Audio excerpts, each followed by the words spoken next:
a bit of save data that is set in, well, if you know your way around Tokyo, you're probably going to recognize where we are right now. We're at a pretty famous intersection here in Shibuya, and I love how detailed this is and how like really real and how grounded this all feels. The amount of like visual, like recognizable visuals in here, like really sets the scene for me. I know that you've spent a lot of time in Tokyo. I lived near Tokyo, and it's just amazing to see how realistically, not just the intersection, but like those streets you can see in the distance are just like I remember them, which is really crazy. Yeah, I feel like anybody who's been to Japan has probably been there and will recognize this in the game, which is really cool. I'm going to take a few minutes to explore around here just so I can show off some of the scenes before we get into some story segments and then a little bit of combat and some stuff like that. While I'm walking around, I was wondering if Mr. Takata would like to talk a little bit about his involvement in the Shin Megami series and on this title.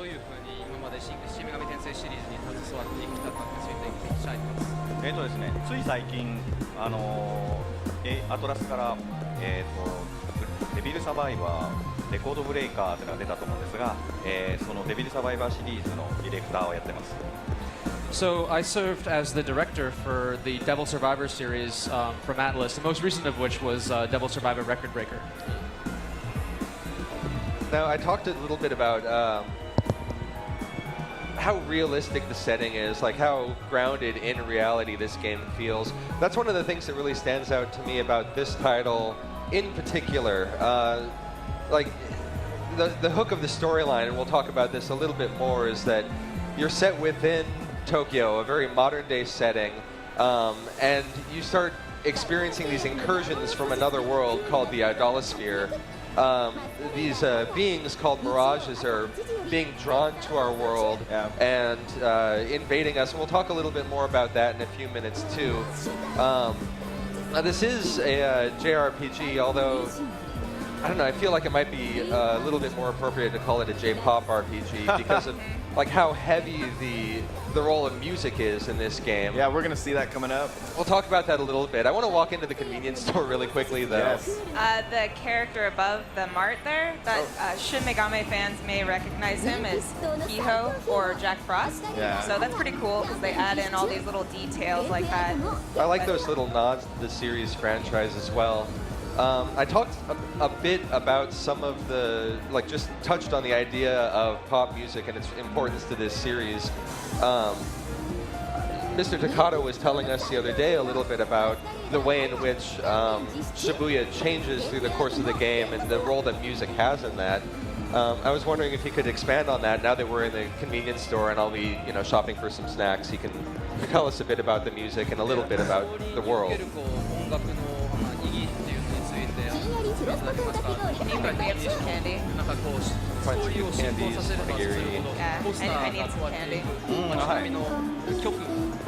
そうですね。日本の街並みだと街頭にポスターが貼ってあったり、例えばこれコンビニって言うんですけど、コンビニで音楽が流れたりするんですけども、そういうところとか実際に例えばヒロインの翼がデビューすると歌が流れたり、ポスターが変わったりみたいなことがあって、かなり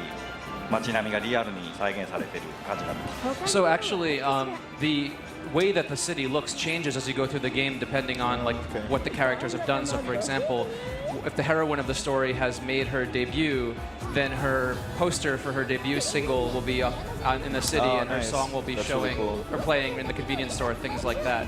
So that's how the game world will change as you progress through the story. I'll show off some of those posters in a second too, but I love the vibrancy of the world because of this. It feels like it's constantly changing. I also wanted to go back to the shopkeeper here really quickly. Yeah, she'll definitely look recognizable to Fire Emblem fans as Anna. So the game kind of mixes in characters from Fire Emblem and from Shin Megami, and I think that's a really cool addition to the game. One thing I like about this is we're going to see the actual Fire Emblem characters in a few minutes. When you see Anna here as a shopkeeper, it's not actually Anna, but it's a really subtle homage to the Fire Emblem series. And there are a number of other shopkeepers that are going to be showing up as well, and a number of other characters. The Fire Emblem characters themselves, though, are going to be an entirely separate experience that we're going to talk about in just a minute. But I love the way in which we're seeing some of these elements already in the demo start kind of brushing the world with some Fire Emblem features.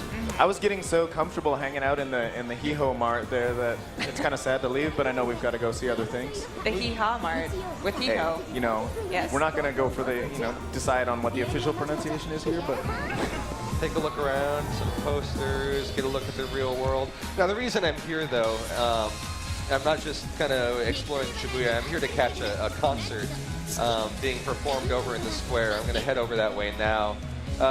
So I'm playing here as a character named Itsuki, who is meeting up with his friend Tsubasa. You can see her over in the corner. She has been trying to get me to come see this pop singer named Kiria for a while now, and so I'm finally here to see the show. Once I start talking to her, we're going to jump into one of the songs and just give it a listen, since this is going to be one of her first opportunities to see one of these pop songs performed within the game. Mr. Takada, if you feel like talking a little bit about the creation of the songs and some of the animation that we're going to be seeing, that'll help to contextualize some of this for the audience.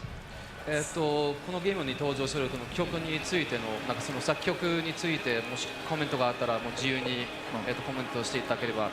そうですね、作曲はかなり有名なアーティストをやられてる方々にお願いしてます。なので普通のなんでしょうね、アニメの曲とは違ってかなり本物っぽいとおかしいですね。日本の普通のアーティストが歌うような曲になっていると思います。それとちなみにこの今のダンスとかですけれども、これプロのダンサーに踊っていただいたのを取り込んでゲームで再現しています。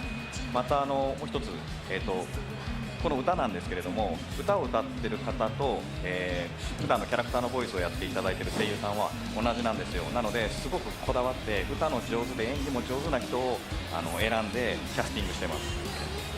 So actually, all the songs that you hear in this game are being handled, written, produced by famous Japanese songwriters who are in charge of producing famous, well-known Japanese artists. And so these aren't the types of songs that you normally see in anime. Also, the dances as well were choreographed by famous dance choreographers. And one of the things that we faced that was a bit of a challenge for us was the fact that all of the voice actors and actresses who appear in this game, who voice characters who have to sing, those voice actors and actresses have to sing their own songs. So we had to find people who were able to not only be good actors and actresses, but sing as well. That sounds challenging. Yeah, it's a real localization challenge, I think, as well. So she really dug the show, and this is going to touch. Excited. Really excited. This is going to touch on one of the key elements of the game world here. When you see a when you see a creator like this, it's really inspiring to her, and it's kind of rekindled her own desire to be a pop singer. And I mentioned the Idolasphere earlier, and I mentioned the mirages. These mirages are these otherworldly beings that are drawn to people's creative energy. It's called Performa in the game. People who have a really strong Performa draw these mirages to them, and the mirages come and they want to drain the Performa out of people. But seeing Kiria's performance awakens Tsubasa's Performa within her. She's really driven now. She wants to become a pop singer, and she's looking for a little encouragement from Itsuki, her friend. And I love that idea that, everybody has within them some amount, more or less of a creative spirit, and that becomes kind of this gameplay element in a really cool way that we'll see in some of the scenes coming up here. And I love her animations and her determination and enthusiasm is really great. Yeah. And so she's asking me for a little encouragement, and I can egg her on, or I can tell her, no, you don't have a chance. Don't even try. How are you going to play it?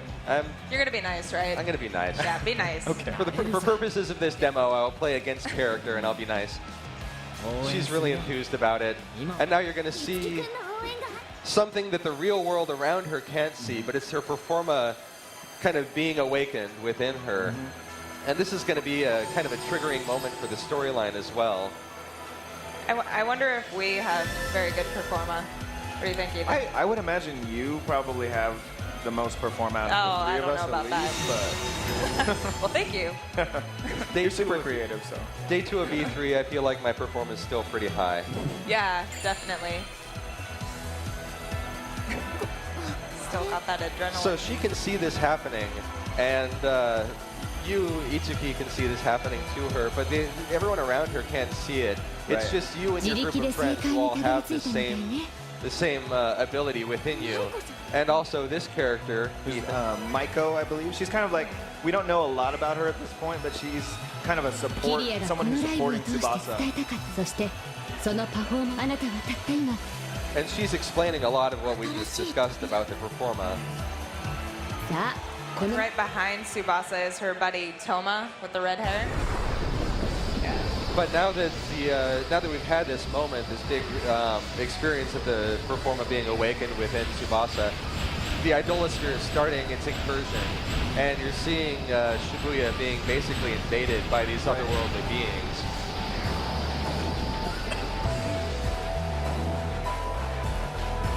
Yeah, I wonder if Mr. Takato has any comments or thoughts about just the scene that's going to be coming up here, as we're going to see that first incursion on the world. If you know. 今のシーンについてのコメントはありますか？初めてイドラスフィアから攻撃してくるミラージュたちについてコメントありますでしょうか？普段の街並みは普段日常をゲームとして味わってもらうんですけれども、ごめんなさい。なんて言えばいいのかな。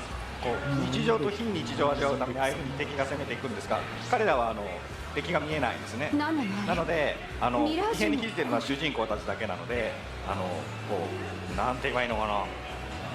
So what we're seeing right here, this game deals with the balance between what's common, what's the everyday, which is what deals with what our main characters are dealing with, and what is extraordinary, which is what you're seeing right here. And so this game is based around this idea that people, like everyday kids, essentially are dealing with incursions from the other world. What's happening around us at this point is the regular people, they're starting to have their Performa drained, and they're having you could see them slumping during that scene, and their color is being drained out of them. And they're being filled with like a hopelessness and a feeling that they can't go on, that the weight of the real world is pressing down on them. And that's what happens when their creative energy is taken from them. So this is actually Kiria, right? Transformed, yeah. She has a super awesome gothy claw mic We really stand. need to talk about that microphone. We do. So she's transformed into another state, but she's a pop singer. And so when she transforms into this other state as a warrior, she still has this magic staff, but it's like a microphone with like the claw hand. And you're Stab people with it or something. I love this aspect of the game. I love seeing all of the real-world elements with their Idolasphere iterations. So right now, this is your first glimpse of one of the mirages. But what's weird about this specific scene is that Tsubasa recognizes the girl that we're looking at right here. She's like the spitting image of her missing sister. This is a story element that we're not going to go too deep into right now. I don't want to spoil much about the story. Been, introduced here. She's being called like mysterious lady. So, but whatever that recognition has done, it's driving her away, and she retreats into the 106 building, which is going to be the dungeon that we're going to showcase right now. I loved her character design. Her outfit and like the red eyes with the swirling triangles around her head. It's really awesome. The swirling halo is really cool. So you've got control back now. And you can see people aren't feeling so well after. Not colorful you can see they're all anymore. drained of color, and it just it's become a bleak place now. Yeah. Well, I mean, the game is so colorful otherwise, and you saw before how all the people in the crowd were those colorful outlines, and it's really cool that now that this incursion has happened, everybody, like you said, is drained of that color. It's like, I like that. That symbolism is pretty deep, man. I love too that the muted people, they're muted, but they're all different colors. It's a really interesting design choice and really colorful game. So